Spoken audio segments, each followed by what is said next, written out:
আসসালামু আলাইকুম বন্ধুরা, আমি আলামিন আছি তোমাদের সাথে। এখন আমরা লনের সূত্রসমূহ নিয়ে আলোচনা করব। লন অন এর মান হচ্ছে গিয়ে 0, লন ই তার মান হচ্ছে গিয়ে one, ln e to the power x এইটার মান হবে শুধু এক্স, কারণ আমাদের 2 নম্বর সূত্র ছিল লন ই তার মান হচ্ছে গিয়ে অন। এখানে যদি অন বসাই তাহলে এক্স টু ইকুয়াল টু হচ্ছে এক্স। ই টু দি পাওয়ার যদি লন এক্স থাকে তার মান হচ্ছে গিয়ে শুধু এক্স, কারণ ই টু দি পাওয়ার লনের মান হচ্ছে অন, তাহলে x equal to x. Ln সমান সমান লেখা যায় লগ ই, যেটা আমরা আগের ক্লাসে আলোচনা করছিলাম।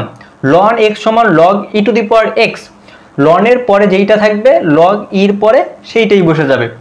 Ln x to the power r, যদি লন এক্স এর পাওয়ার কিছু থাকে সেই পাওয়ারটা সামনে চলে আসবে আর লন এক্স ওভাবে বসে যাবে।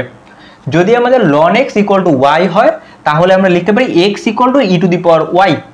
লন এক্স ওয়াই যদি হয়, অর্থাৎ লনের পরে যদি এক্স ওয়াই দুইটা আলাদা আলাদা রাশি গুণ আকারে থাকে, তখন লনের সঙ্গে একবার প্রথম রাশিটা নিতে হবে প্লাস লনের সঙ্গে দ্বিতীয়টা রাশি নিতে হবে, অর্থাৎ গুণ সম্পর্ক থাকলে যোগ হয়ে যাবে। Ln x y equal to হবে ln x plus ln y. যদি এবার ভাগ আকারে থাকে লন এক্স বাই ওয়াই, তখন ln x minus ln y, অর্থাৎ আগের মতনই, কিন্তু এখন চিহ্নটা মাইনাস হয়ে যাবে, অর্থাৎ গুণ থাকলে যোগ হয় এবং ভাগ থাকলে বিয়োগ চিহ্ন হয়। আশা করি বুঝছো।